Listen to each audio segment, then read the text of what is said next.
Students ನಮ್ಮ S-S-L-C ವಿದ್ಯಾರ್ಥಿಗಳಿಗೆ ಅನುಕೂಲ ಆಗಲಿ ಅಂತ ಏನ್ ಮಾಡ್ತಾ ಇದೀವಿ ಅಂದ್ರೆ ಎಸ್-ಎಸ್-ಎಲ್-ಸಿ ಮ್ಯಾರಥಾನ್ ರಿವಿಷನ್ ಅಂತ ಮಾಡ್ತಾ ಇದೀವಿ. ಅಂದ್ರೆ ಸೊ ಕಂಪ್ಲೀಟ್ ಆಗಿ ನಮ್ಮ ಎಸ್-ಎಸ್-ಎಲ್-ಸಿ ಮಾಡೆಲ್ ಕ್ವಶನ್ ಪೇಪರ್ ಮತ್ತು ಪ್ರಿಪರೇಟರಿ ಕ್ವಶನ್ ಪೇಪರ್ ನ ಆಧಾರವಾಗಿ ಇಟ್ಕೊಂಡು ಯಾವ ಲೆಸನ್ ಏನೇನು ಕ್ವಶನ್ ಕೇಳಿದ್ರೆ ಅದೇ ರೀತಿ ಕ್ವಶನ್ಸ್ ನಾವು ಕ್ವಿಕ್ ಆಗಿ ಫೈನಲ್ ರಿವಿಷನ್ ಮಾಡ್ತಾ ಇದೀವಿ ಚಾಪ್ಟರ್ ವೈಸ್. ಇದು ಸೆಕೆಂಡ್ ವಿಡಿಯೋ.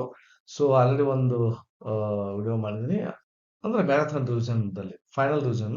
ಸೊ ಆ ವಿಡಿಯೋದ ಲಿಂಕ್ ಐ ಬಟನ್ ಮೇಲೆ ಬರುತ್ತೆ ಅಥವಾ ವಿಡಿಯೋದ ಕೊನೆ ಕೊಟ್ಟಿರ್ತೀನಿ, ಅದ್ರ ಮೇಲೆ ಕ್ಲಿಕ್ ಮಾಡಿ ಅದನ್ನು ಕೂಡ ನೀವು ನೋಡ್ಬೋದು. ಓಕೆ, ಇಲ್ಲಿ ಏನ್ ಮಾಡ್ತಾ ಇದೀವಿ ಅಂದ್ರೆ ನಾವು ಇವಾಗ 2 ಮಾರ್ಕ್ಸ್ ಕ್ವಶನ್ ಕೇಳಿದ್ರು, ಅದಕ್ಕಾಗಿ doctor B R Ambedkar lesson ಇರುವಂತ ಎಲ್ಲಾ 2 ಮಾರ್ಕ್ಸ್ ಕ್ವಶನ್ ಅನ್ನ ಕ್ವಿಕ್ ಆಗಿ ರಿವಿಷನ್ ಮಾಡೋಣ. ಆಲ್ರೆಡಿ ನಿಮ್ಗೆ ಕೆಲವು ಕ್ವಶನ್ಸ್ ಗೊತ್ತಿರ್ತವೆ, ನಿಮ್ಗೆ ರಿವಿಷನ್ ಆಗುತ್ತಾ.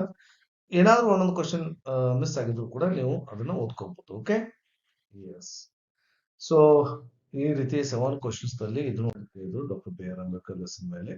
So what was the greatest trait of Ambedkar as a student, ಅಥವಾ how can you say that Ambedkar was a voracious leader ಅಂತ ಕ್ವಶನ್ ಕೇಳಿದ್ರೆ, ಸೊ ಈ ರೀತಿ ಬರೀರಿ ಅಂತ ನಾ ಆಲ್ರೆಡಿ ಹೇಳಿದ್ದೀನಿ. Ambedkar was a voracious leader, he had an insatiable thirst for books, ಮತ್ತು he bought books by curtailing his daily needs, ಮತ್ತು in New York he purchased about 2000 old books ನ ಖರೀದಿ ಮಾಡಿದ್ರು ಅನ್ನೋ ಎಲ್ಲಾ ಎಕ್ಸಾಂಪಲ್ಸ್ ಗಳನ್ನ, ಸೊ ಇನ್ಸ್ಟೆನ್ಸಸ್ ಗಳನ್ನ ನಾವು ಕೊಡಬೇಕಾಗುತ್ತೆ. Okay, while he was in London, he bought many books ಅಂತ ಕೊಟ್ಟಿದ್ದೀವಿ. And he sent into 32 boxes ಅಂತ ಕೂಡ ಬರೀಬಹುದು. Okay, what was the influence on doctor Ambedkar ಅಂತ ಹೇಳಿ ಕೇಳ್ತಾರೆ. ಇನ್ಫ್ಲೂಯೆನ್ಸಸ್ ಆನ್ ಡಾಕ್ಟರ್, ಅಥವಾ ಹೌ ಡಿಡ್ 14th ಅಮೆಂಡ್ಮೆಂಟ್ ಆಗಿರ್ಬೋದು ಮತ್ತು US ಕಾನ್ಸ್ಟಿಟ್ಯೂಷನ್ ಮತ್ತು ಮಹಾತ್ಮ ಫುಲೆ ಅವರು ಡಾಕ್ಟರ್ ಬಿ ಆರ್ ಅಂಬೇಡ್ಕರ್ ಮೇಲೆ ಯಾವತ್ತೂ ಇನ್ಫ್ಲೂಯೆನ್ಸ್ ಮಾಡಿದ್ರು, ಅಥವಾ ಅಂಬೇಡ್ಕರ್ ಮೇಲೆ ಪ್ರಭಾವ ಬೀರಂತ ಬಗ್ಗೆ ಮಾಹಿತಿ ಕೊಡ್ರಿ, ಇನ್ಫ್ಲೂಯೆನ್ಸ್ ಬಗ್ಗೆ ಮಾಹಿತಿ ಕೊಡ್ರಿ ಅಂದ್ರೆ the 14th amendment of American constitution gave freedom to black Americans, ಕಪ್ಪು ಜನಾಂಗದವರಿಗೆ ಸ್ವಾತಂತ್ರ್ಯವನ್ನು ಕೊಟ್ಟಿತ್ತು. He saw the parallel situation in India, ಇಲ್ಲಿನೂ ನಮ್ಮಲ್ಲಿ ಅದೇ ರೀತಿ ಆಗ್ತಾ ಇತ್ತು, ಯಾಕಂದ್ರೆ ಮೇಲು ಕೀಳು ಅನ್ನೋದಿತ್ತು.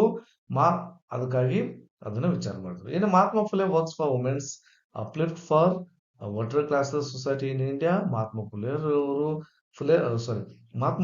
ಅವರು ನಮ್ಮ ಮಹಿಳೆಯರ ಅಪ್ಲಿಫ್ಟ್ ಗಾಗಿ ಕೆಲಸ ಮಾಡ್ತಿದ್ರು. ಅದಕ್ಕೆ ಅವರು ಕೂಡ ನಮ್ಮ ಡಾಕ್ಟರ್ ಬಿ ಆರ್ ಅಂಬೇಡ್ಕರ್ ಮೇಲೆ ಪ್ರಭಾವ ಬೀರಿದ್ರು ಅಂತ ಕೊಟ್ಟಿದ್ದೇನೆ. Okay, and why was Dr. Ambedkar chosen as the drafting committee chairman even though he was not in the Congress? Very important question. ಯಾಕಂದ್ರೆ doctor B R Ambedkar was not in the Congress party, but although he was selected as the chairman of the drafting committee ಅನ್ನೋದಕ್ಕೆ ಏಕೆ ಅಂತ ಕೇಳ್ತಿದ್ದಾರೆ. Because he had a social philosophy and he had faith in the dignity of human beings, ಮತ್ತು to give permanent shape to his social philosophy was chosen ಅಂತ ಕೊಟ್ಟಿದ್ದೇವೆ.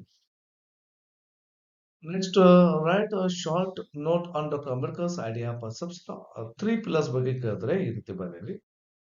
Ambedkar had a clear idea about the mutuality of the 3 pillars of the state and jurisdiction of each should be clear and untrammeled ಆಗಿರ್ಬೇಕಂತ ವಿಚಾರ ಮಾಡಿದ್ರು. Every citizen is important ಅಂತ ಅವರ ವಿಚಾರ.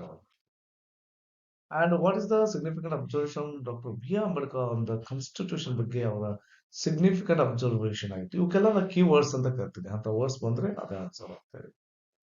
The constitution is a fundamental document ಅನ್ನೋದು to define the position and the power of the 3 pillars of the state. ಅದು ಕೆಲಸ the constitution, ಆಮೇಲೆ limitation to avoid tyranny and complete oppression ಅಂತ ಕೊಟ್ಟಿದ್ದೀನಿ. Why did Nehru choose Dr. Ambedkar as the law minister ಆಗಿ ಏಕೆ select ಮಾಡಿದ್ರು ಅಂದ್ರೆ, doctor B R Ambedkar had a great skill in the field of law and legislation. He had the vision of the social justice ದಲ್ಲಿ ಅವರದ್ದು vision ಆಗಿತ್ತು. ಆಮೇಲೆ above all he had succeeded in his own confidence against social injustice. Very good.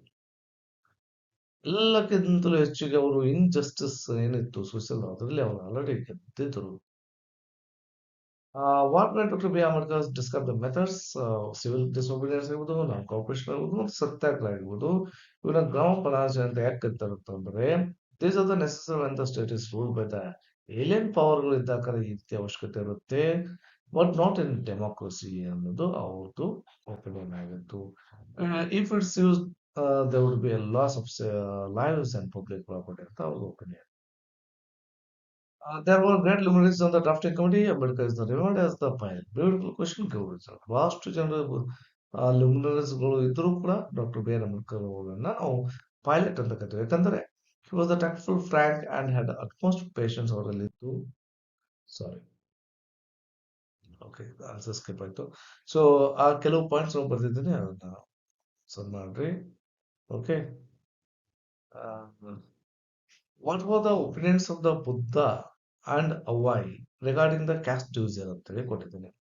So Buddha ಅವ್ರದ್ದು ಆಗಿರ್ಬೋದು ಮತ್ತು ಅವೈ ಅವ್ರದ್ದು ಏನು ಒಪಿನಿಯನ್ ಕ್ಯಾಸ್ಟ್ ಡಿವಿಷನ್ಸ್ ಬಗ್ಗೆ. According to Buddha the only valid reasons are the noble and ignoble ಅವ್ರದ್ದು. A Tamil poetess Savai said that the only two caste charitable and ಅಥವಾ superior ಅಥವಾ miser ಅಂತ ಹೇಳ್ತಾ ಇದ್ರು. How did Dr. Ambedkar and Mahatma Gandhiji try to wipe out caste discrimination from India ಅಂತ question ಮಾಡಿದ್ರೆ Gandhiji reminded the duty of higher caste towards the different classes ಅಂತ ಬರೀರಿ ಮತ್ತು doctor B Ambedkar reminded the depress class that equality was there in and right with more powerful caste ಅಂತ ಅವ್ರದ್ದು ವಿಚಾರವನ್ನು ಹೇಳ್ತಿದ್ರು. ಆಮೇಲೆ Gandhiji stress the duties Ambedkar stress the right ಅಂತ ಕೊಟ್ಟೆ. Beautiful answer for the beautiful question. ಇದು ನಾನು ಎಕ್ಸ್ಪೆಕ್ಟ್ ಮಾಡ್ತೀನಿ 2024ದಲ್ಲಿ. Okay.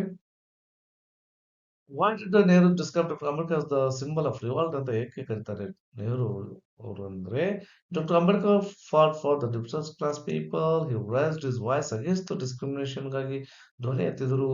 Improved the miserable condition of them ಮತ್ತು champion of the depress class people. ಅದಕ್ಕಾಗಿ ಅವರನ್ನ ಸಿಂಬಲ್ ಆಫ್ ರಿವಾಲ್ಟ್ ಅಂತ ಕರೀತಾರೆ ನೆಹರೂಜಿ ಅವರು. Dr. B. Ambedkar worked for the upliftment of the depressed classes, explain, or did Dr. Ambedkar consider the champion of the depressed class? Same ಅದನ್ನೇ ಇದೆ. So Dr. Ambedkar started newspaper Mooknayak ಬಹಿಷ್ಕೃತ ಭಾರತ್ ಮತ್ತು ಸಂತ ಅನ್ನೋದು ಮತ್ತೆ institutions like ಹಿತಕಾರಣಿ ಸಭಾ ಆಗಿರ್ಬೋದು independent labour party ಅಂತ start ಮಾಡ್ತಾರ. They were the authentic voices of the depressed classes ಅಂತ ಕೊಟ್ಟಿದ್ದೀನಿ. ಓಕೆ. ಸೊ ಇಷ್ಟ ಇದು ವೆರಿ ಇಂಪಾರ್ಟೆಂಟ್ ಕ್ವಶನ್ಸ್ಗಳ ಒಂದು ರಿವಿಷನ್. ಸೊ ಇಲ್ಲಿ ವಿಡಿಯೋ ಮುಗಿಸ್ತೀನಿ. ಇನ್ನು ವಿಡಿಯೋ ನಿಮ್ಗೆ ಇಷ್ಟವಾದಲ್ಲಿ ಲೈಕ್ ಮಾಡಿ, ಶೇರ್ ಮಾಡಿ, ಸಬ್ಸ್ಕ್ರೈಬ್ ಆಗಿ. Thank you for watching. Have a nice day.